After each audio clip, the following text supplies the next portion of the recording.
Hello, my name is Michael Jones and I'm here to present to you another bumper episode of the World Ranking International Football Podcast, where myself and journalists Calvin Kaumba Chikenge, Ibrahim Mustapha, Dan Orlowitz and Sha Nen provide our reflections on the recently finished Afcon 2023 and the 2023 Asian Cup. If you enjoy what you hear, please follow us on our socials. We're on X, TikTok and YouTube at the World Ranking Pod and on Instagram at World_Ranking Pod. But for now, please sit back, keep working, driving, commuting, running or whatever else you do when you tune into a podcast and enjoy. After the culmination of the Asian Cup, I'm delighted to be joined again by the same panel I had in the group stage of Dan Orlowitz and Sha Nen. Dan, first and foremost, how are you and how did you find the tournament? I'm good. Thanks for having me back. Good to be back with you, Sha, as well. It was an interesting tournament in a lot of ways. I think that there were positives. I liked that we got to see some countries that we haven't really seen feature at the Asian Cup, not just play, but play well and get into the knockouts and make some waves there. I think Jordan getting to the final was very impressive. Shah's shaking his head. I think he's got some thoughts and opinions. In a good way, that's impressive, yeah. You have to consider, I think the big story of this Asian Cup isn't just that you had, let's say, minnows, for lack of a better word, doing well and that, yes, the balance shifted in a way, but that so many of Asia's established powers really underperformed. You have to look at Australia getting knocked out by South Korea getting knocked out by its own coach, essentially. Japan going out in the quarters to Iran going out in the semis to Qatar, Saudi Arabia, losing to South Korea. And yeah, just I think the fact that it wasn't one of the quote unquote big five that ended up with the trophy, it does show you how difficult Asia is as a continent to compete in. And I think, full credit to Qatar for winning. Obviously, that doesn't take anything away from them, but it does show how, there is a gap between continental performance and performance at the World Cup and sort of global standing. And that was very clear this last month. Yeah, pretty telling from what Dan said that none of those big five as such were in the final either. Yeah, it was a bit of a disappointing tournament for a lot of nations. And I think I said on the first Asian Cup show that we did that people from all around the world should watch Asian football because I think they're going to love it by watching this tournament. I should rephrase that now after the tournament's done. You should just watch stoppage time of Asian football because that's all you need. I think 90% of the action, it feels like, certainly from South Korea, come in stoppage time. It's just one of those tournaments where you don't know what's going to happen. Even when the full-time whistle looks like it's going to be a result, all of a sudden something happens. It's just very entertaining. A lot of games were entertaining for a neutral. And I think, a lot of people who maybe don't have a horse in the race in terms of Asian football would have watched this tournament and enjoyed it, would have even watched, a team like Japan going behind and clawing their way back, or South Korea and their stoppage time brilliance. And even Qatari football was very entertaining to watch. So I think all in all, I found the tournament very entertaining. Yeah, I did too. And you mentioned those stoppage time goals in Qatar in the final. Well, we had one of them as Akram Afif scored a hat-trick of penalties in the final for Qatar as they beat Jordan 3-1. They probably went into the final as favourites, albeit Jordan had been on an almighty run to get there. Yeah, Dan, I guess I'll just start with you. What were your thoughts on the final itself? And I guess for anybody who hasn't watched and maybe a bit suspicious of hosts receiving free penalties in the final, were they the right calls? If you go back and look at the replays, I think if you're just looking at the scoreline, yeah, you think a hat trick of penalties. That is kind of suspicious, but yeah, I think the refs got it right. That is sort of the nature of playing football in West Asia, let's say, and that whether that just between two West Asian teams or even a West and East Asian team, stuff goes down. Things. I think that those games get really intense, and the result is that you can get a lot of penalties. So I think they were all fair. I think the third one may have been a little, maybe not too soft, but like with anything in Asian football, you sort of have to look at it in context, and then you go, yeah, that's fair. No, that's good to hear, and that we're not starting the episode with us sort of issuing any kind of conspiracies or anything. But Jordan were fantastic in getting to the final. I don't think many people would have expected them to do so before the tournament. What was key to their success? And I guess the only other thing I'd like to ask to both of you is Qatar. We talk about that big five in Asian football with back-to-back Asian Cup victories. Is that Qatar announcing themselves in that big pack of teams across Asia? Well, certainly in the Asian Cup, I think aside from maybe Saudi Arabia, Qatar were the only team that in every single game they played in the tournament, they just looked up for it. They looked, they pretty much took advantage of the fact that a lot of the other teams looked, I don't want to say sluggish, but they certainly looked like they weren't in full flight the whole tournament. So Qatar being one of those teams that just were up for it were a big benefit for them, and they got the talent on the pitch, like Afif and everything like that. You mentioned Jordan. As soon as Jordan beat Tajikistan and they got through, it was kind of a bit of a feeling for the Australians thinking that could have been us if we beat South Korea. That could have been us going through to the final. That was our opportunity. We really blew it. But Jordan, as I mentioned, are one of those teams that have always been a bit of a banana skin for a lot of opposition teams. And they did what they did well in this tournament. And even in the final, they didn't lay down. So, yeah, it was a good performance from them overall. I agree. I think that you look at teams like Jordan, teams like Iraq, even in World Cup qualifying, from the Japan perspective, they can go to those games with the overwhelmingly strongest squad, not just in that game, but in the continent, and still struggle to get the 1-0 win or lose 1-0 or 2-1. We've seen it happen plenty of times. It's you can't sleep on West Asia, tempered in the scorching heat that they play in, year out, and I think that one thing we haven't quite touched on is the timing of this tournament. The fact that it came in the middle of the European season when a lot of Japan's Europe-based players have already been through a lot and weren't necessarily at full strength. Koi Takura was not at his best, and we really saw that against Iran. Reo Hatate was only recently off of an injury and seems to have re-injured himself, which was a huge loss for Japan in that quarterfinal. Kaoru Mitoma was injured, called up. The JFA took a risk, and it didn't really pay out. So of the many what ifs for Japan is, well, what if this tournament, I should say, had taken place in June and July in China, as it had originally been scheduled. Instead, we got this, and I think that did throw things off a bit. Yeah. Fascinating you mentioned that Jordan-Iraq game, because that was, Jordan and Iraq, because the Jordan-Iraq round of 16, was it now? It feels like an eternity ago, but that was one of the games of the tournament and one that really shaped the rest of the tournament, because Iraq looked like they were a bit of an unstoppable force at times on their way to the final, but for a hugely controversial second yellow card for Ayman Hussein, who was the Golden Boot winner. Or no, it wasn't the Golden Boot winner, but was the lead in the Golden Boot at the time pretty considerably. I think that was his sixth at the time. And then Jordan mounted a fifth and a 7th minute stoppage time goal, which was just incredible. And I guess that kind of leads us on nicely to the next section, because both of those teams, for me, in many ways, were two of the breakout stars of the tournament. But who are the other contenders, do you think? I'm happy for either of you to kind of start on this one in terms of players, teams, or managers.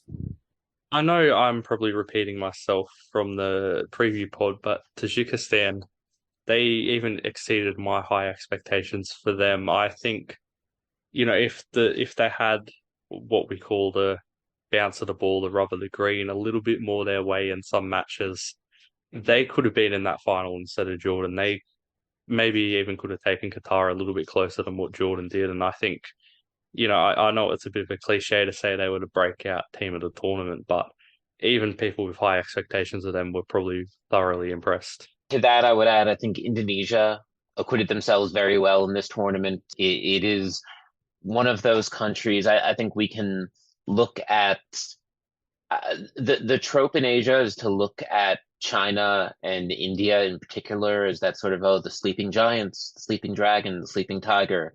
Once they get their act together, with 1 billion people in each of those countries, they could really do something in football, and they never do. And there's a lot of reasons behind that, some political, some infrastructural, some cultural. Indonesia is also there as a country that has such passion for the game, but has kept tripping over its own laces in terms of what their FAs are doing, just infrastructurally, in terms of how the leagues are managed, how the national teams are managed, and they've never quite been able to live up to their potential. But I think we did see that playing with such a young squad, taking it to Japan, being very, being fearless in that group, and getting to the round of 16, where I think that they more than met their match in Australia. Like that was a deserved thumping. But I would hope that Indonesia can take their experience of this tournament and hopefully apply it going forward. Because if they can continue on that path, if they can keep it together like Vietnam have, like Thailand have, then they've got the potential to go as far as they want to, and really start to challenge the stronger West Asian teams, and even frustrate the stronger East Asian teams. I'd like to just throw my hat into the ring on this one. I'll try and avoid doing it on most of them, but I think Uzbekistan also deserve a shout out, and Abosbek Faisalev. They were a team that was so depleted at their stars, and I think they were the only team Qatar didn't beat in normal time in the tournament. I thought they were fantastic, and you do wonder how much better they could have done had they had their star players, especially Shomurodov, there for the tournament. In terms of like how you'll reflect on this tournament, I know you said that there was maybe because of the timings, it did potentially favour West Asia a little bit, but what will be the legacy of this tournament, do you think, and what do you think it will be remembered by? This was a big tournament for West Asia. I think that that's sort of how it will go down, for better or for worse. The narrative is now that Qatar has now won 2 straight Asian titles, hosted a successful World Cup, and so I think that Qatar is going to be treated in that vein for a while, even though I think that there's still a huge gap between Qatar's performance at the Asian Cup and Qatar's performance in global competition and World Cup qualifying. Like I think that it's still hard to take Qatar seriously until they qualify to a World Cup on their own merits.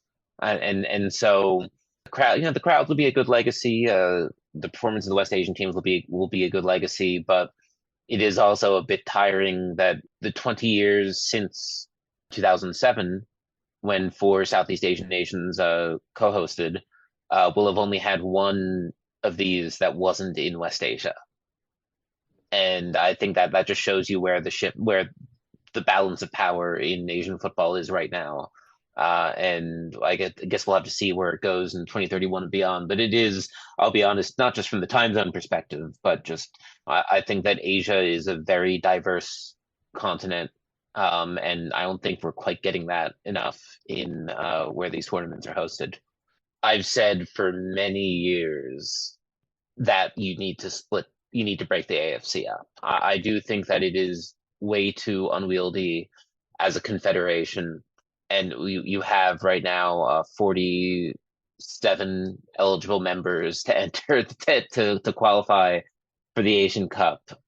And if you look at the time zones, I mean, it stretches from Australia all the way to the Middle East, and it's not feasible. It's not sustainable. If I were to do the split, I think I would say West Asia and Central Asia would be one, and then, or I guess maybe West, Central, South would be one, and then you could do East, Southeast, and even Oceania. I mean, I think that it's never going to happen, if we're being honest, because of course there's the money, and I don't think nobody wants to give up the money. Nobody wants to give up the power and influence, especially with the expanded World Cup. And Asia getting 9 slots, I believe, or 8 or 9. I think as many as 10 when you include the intercontinental qualifiers. And so it's difficult, but you look at what Asian football does to players, the immense amount of travel that they have to do for World Cup qualifiers, Asian Cup qualifiers, the Asian football, or excuse me, the Asian Champions League, and it's a lot. And unfortunately, I mean, it's we all love international football. We all love the idea of continental football, but the continent has to be sustainable.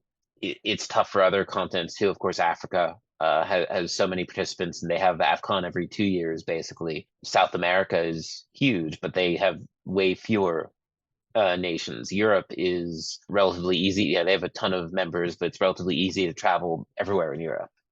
So I think that we're stuck with this for now, but eventually FIFA and the AFC are going to have to look at things and look at player welfare and think about, well, can we keep this going? Player welfare and FIFA don't always go into the same sentence too well, unfortunately. But it does make you wonder what that tipping point would, or breaking point would be for such action to be, I guess, more seriously considered by those in charge. Before we do move on to those World Cup qualifiers that you mentioned, because I think that's kind of going to be our next focus going forwards on Asian football in the near future, this kind of leads into it nicely. But do we know what ramifications there have been from the tournament? Have we lost any managers, players?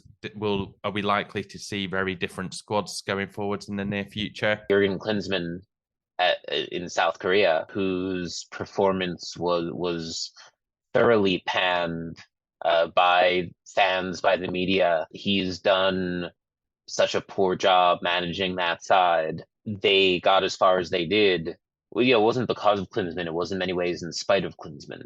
And it was because of the depth and the talent that they have. So, I mean, there's been some drama at the Korean Football Association. There's a lot of face saving that's going on in South Korea right now. Try to account for how this tournament went down, and so that's going to be a mess. Japan is less so. I think there's a lot of people who aren't happy with how Hajime Moriyasu did, but so far as he has the confidence of the JFA and doesn't really have enough criticism going against him, he's going to stay on. So really, I think South Korea is the biggest one.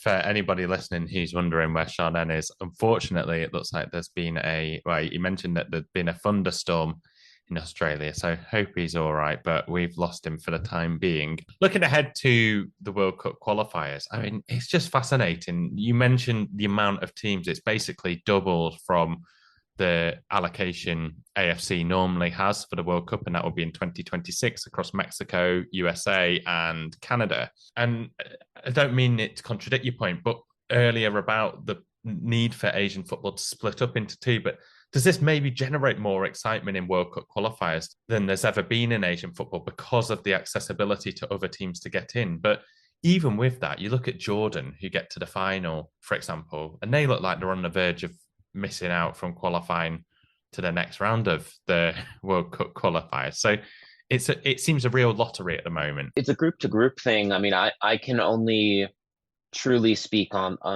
from the Japan perspective, obviously, but Japan has come a long way from 25 years ago when, or I guess more 26, 27 years ago at this point, when qualifying for France 98 was such a huge thing.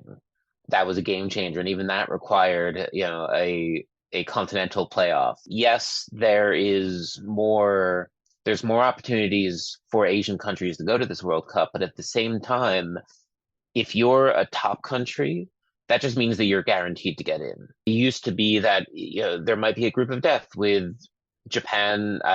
In the last cycle, there was Japan, Saudi Arabia, and Australia in that final group.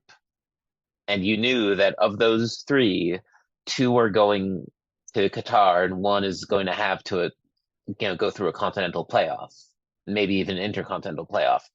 Now sort of the mystery is gone. Like, we know roughly 4 or 5 of the countries that Asia will be sending to 2026. And if you're on the bubble for those other 3.5 or 4.5 slots, I guess depends on how you're counting it.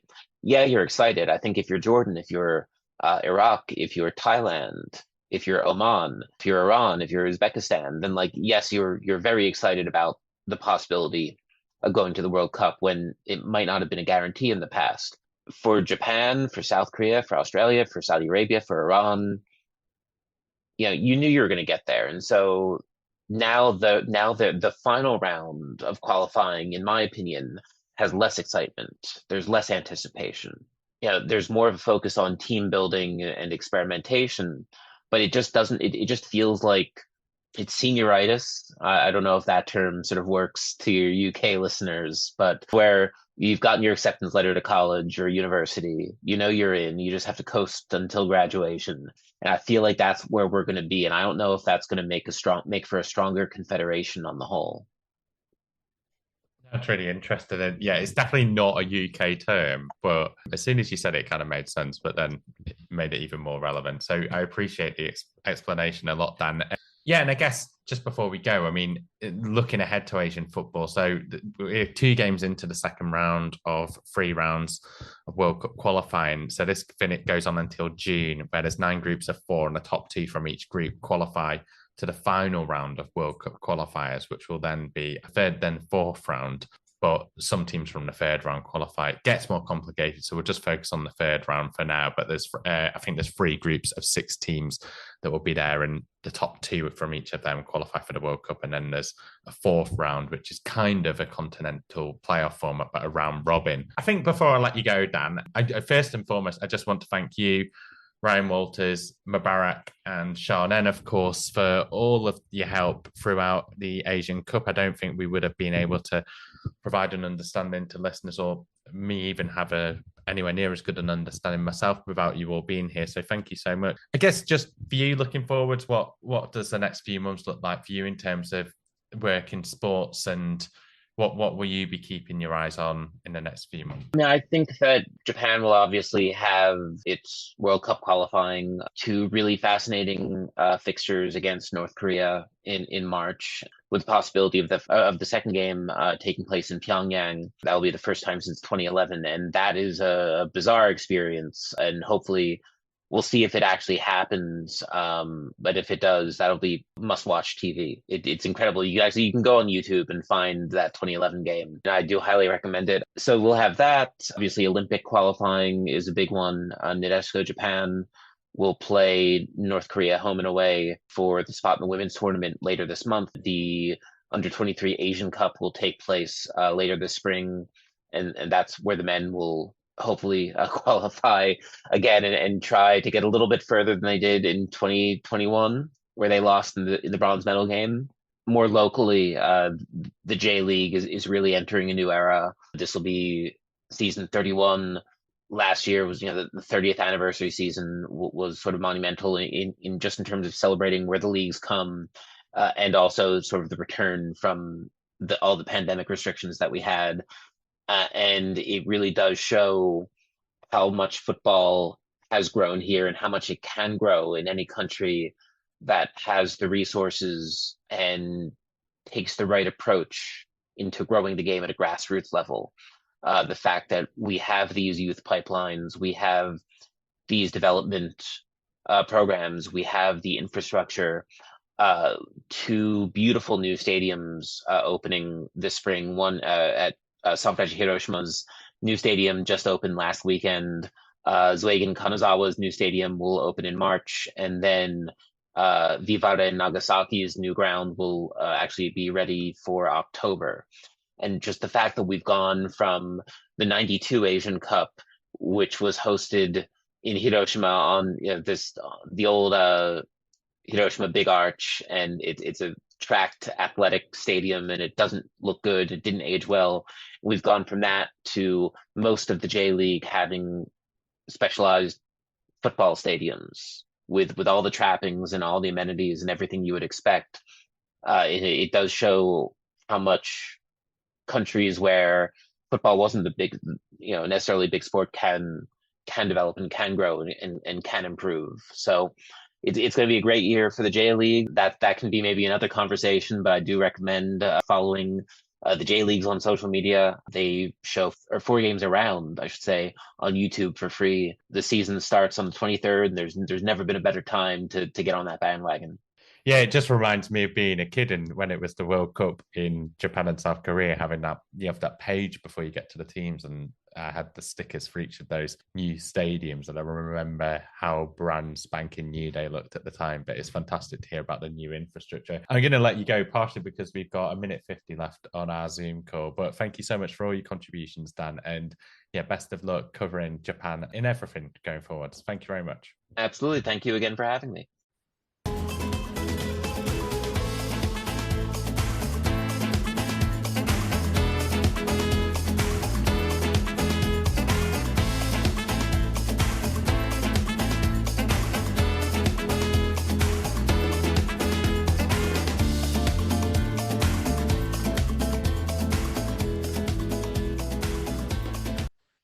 Yeah, so I'm joined by Ibrahim and Calvin again. For Ibrahim, it feels like we've gone full circle. I guess just first and foremost, commiserations on the final. Ivory Coast are the African champions. They defeated Nigeria 2-1 in what was a tense, but a final decided on quality. Yeah, it was really disappointing from a Nigerian point of view because it just all the build-up and all the expectations of. I mean, I live in London, and we're feeling it over here. How much it meant. I imagine back home in Nigeria, it was obviously massive as well, and just any Nigerian throughout the world would have been fixating on that game and thinking like, yes, this is the moment to win another African title. But don't use the cliche that they didn't show up on the day, but they definitely played within themselves for far too much of that game. I mean, they kicked off.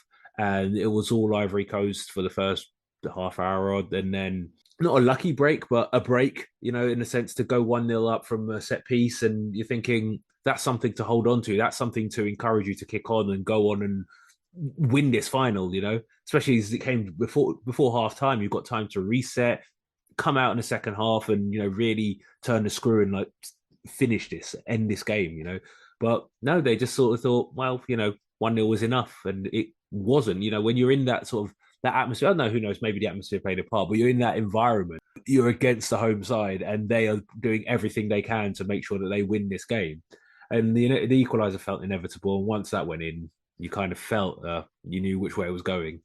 Yeah, it was an inevitable feeling. I think I could agree with that. And yeah, like I said, commiserations really, because Nigeria had a fantastic tournament. Calvin, it's great to have you back on as well. How are you doing? And how did you find the rest of the tournament since we last spoke? It was a wonderful tournament. It was really, really fantastic. Full of entertainment, full of, surprises. And like I said last time, you cannot predict who wins the Africa Cup of Nations. You can't just predict. Everybody's ready to break a bond, and whoever, wants it more takes it on that particular day. But of course, I'm not saying Nigeria didn't want it more. They also wanted it. I'm a huge fan of Victor Osimhen, and I really wanted him to lift that trophy. Unfortunately, things didn't go like, I wished. So it was really a fantastic tournament overall. I did enjoy it. A lot of things that we learned, and of course, from the management side of view, the organization point of view, they did fantastic. Over 100 plus countries were watching the Africa Cup of Nations for the first time.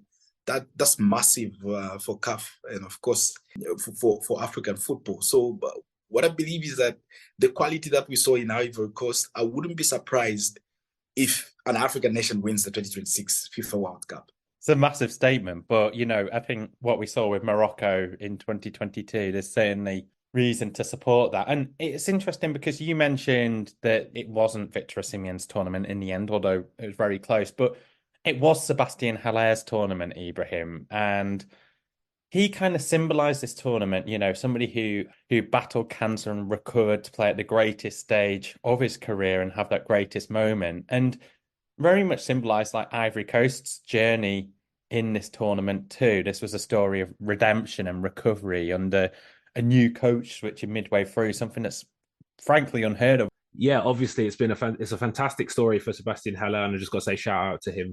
Just everything he's been through, it's been well documented. And again, to use the cliche, it's why we love the sport, is that to be able to produce stories like that And that is the beauty of football, really. They can produce stories like that, and it's sort of like the antidote to, I don't know how many people are fans of the American football and the NFL, and in the Super Bowl was this big thing about this big celebrity who happens to be going out with one of the players, and that almost seems like really manufactured and sort of like almost not really real. But then you've got the contrast with what happened with Haller and Ivory Coast and winning that tournament, and it feels more pure in a sense. So yeah, definitely. And yeah, it is a microcosm of their whole tournament, and the whole idea that they were dead and buried and pretty much gone from the tournament. They were packing their bags after that Equatorial Guinea result.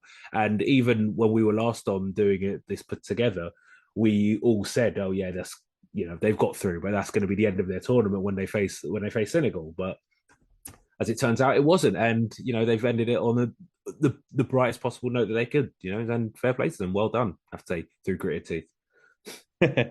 Well, no, they're a very nice way of somebody speaking through gritted teeth. And Calvin, just before we move on, Ivory Coast finishing third in the group is a good illustration of how this tournament format works now, where a team can have a poor group stage and still recover to win the tournament. Do you think that makes the tournament better or worse in a way in terms of merit? I think it makes it competitive in a way.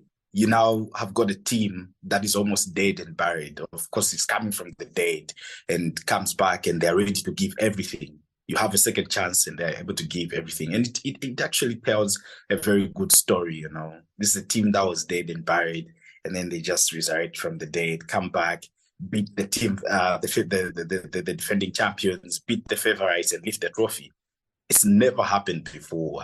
If it has, then it is very rare, So it doesn't really take away the competitiveness per se, but for me, I take it as, exciting, and it actually makes the tournament more competitive. Like you just don't know what to expect anymore. Anything can happen at that point. So so I think it was an interesting one. It wasn't an interesting one, and it added some color to the tournament. Yeah, it certainly did. And it wasn't just Ivory Coast who added colour to the tournament. There were a number of breakout stars in terms of teams, players, managers. Ibrahim, who really stood out for you in that sense? And I guess those in particular who wouldn't have come to the forefront of our attention before when we did our previews, for example. Probably the two Angola players, Gelson Dala and Mabululu. The two of them were just so exciting to watch in their games. In their early stages, as they progressed into getting through to the latter stage of the tournament, topping their group and everything. Two of the more exciting players, I'd like to say. I mean, they're on the older scales. They're not really like young breakout players, but yeah, they were two players I was really excited to look at. Similarly, obviously he's well known in South Africa, but Williams in goal. He's had a fantastic tournament, and again, not come out of nowhere, but would have known about him before the tournament. And now they're just like, this guy's this penalty specialist. Even in that third place playoff, you're hoping it would go to penalties just to see what else he could do. Definitely, it has to be Mabululu. He's one guy that people never expected to do what he did at the Africa Cup. Gelson Dala as well. Ibrahim has said those two were fantastic. Simon Adingra, I did expect him to perform like he did. Of course, the first two games he was injured, but I've watched him play for Brighton, and so I was looking forward to watch him, but I didn't expect him to come out like the way he did against Nigeria, like the way he did against Senegal, and also against Congo. He was just fantastic to watch. And I think those three were really, the players that did it for me. Williams as well. Williams from Nigeria, he was fantastic. I think he also deserved the player of the tournament. I mean, you have a defender who was, ready to give everything on the pitch for his country and went all the way. And he was also scoring the goals. In the final, he scored what would have been, a match-winning goal for Nigeria. Unfortunately, things didn't go as they hoped. Yeah, so for me, those the four, Gelson Dala, Mabululu, William Ikong, as well as Simon and Dingra were the best players for me. I really enjoyed watching them. Just a quick one on Adingra. I mean, the way his performance in the final was sort of extra special, considering, we talk about sort of breakout players. So Aina for Nigeria had a fantastic tournament up until that final, and then he was just absolutely roasted for the whole game by Adingra in that game. So it just shows how good Adingra was, when he actually made one of the better players in the tournament look like that in that final. Haller gets all the headlines, and rightly so, given what he's been through, but Adingra returning was equally important to Ivory Coast's success. And Yeah, Adingra spoke really openly with the press after the tournament, talking about difficulties he'd had that, a lot of his childhood wasn't really in his kind of control and where he lived and where he was moved around to, kind of reading between the lines there. But yeah, I think for what he's come through to be so central on a big stage has been absolutely fantastic. So yeah, what a lovely tribute from all of us, I guess, to Adingra. But in terms of the tournament and how we look at it, what will you remember this tournament by? I mean, for me, I will remember this as the most dramatic tournament in living memory. I'm not saying all the games were the highest quality or the best games to watch, but from about the 80th minute, they tended to be. Yeah, definitely the unpredictedness of the tournament. Yeah, people always remember it as one tournament that you can't predict. It was very difficult from the first game. I mean, I'll give an example: Zambia versus Tanzania. I didn't expect Zambia to struggle against Tanzania and even come from. I mean, we've always been that team to beat teams from East Africa, But it was shocking, It was shocking, and our performance was disastrous. And people will definitely remember this Afcon as one that was very unpredictable, one that produced quite some good talents. The display was fantastic, and also not forgetting the refereeing. I think it was fantastic. The referees were on top of the game, and just to mention the lady who was the second assistant referee in the finals from Zambia, and she actually set a record. She became the first female assistant referee to officiate in a final. So it keeps on, growing and bringing in these new things that, the world has never seen. And I think that is what we should also remember about Ivory Coast Afcon. And also kudos to Ivory Coast. Most of my friends that traveled are saying good things about the organization of the tournament. The roads were fantastic. The accommodation was fantastic. The people, the hospitality was just awesome. So I think they have set a standard. They have set a standard. Like the CAF president said, he promised us that this was going to be the best AFCON ever. And now he's telling us that the Morocco one is even going to be better. So it keeps on getting better. Yeah. So it was a fantastic tournament for me.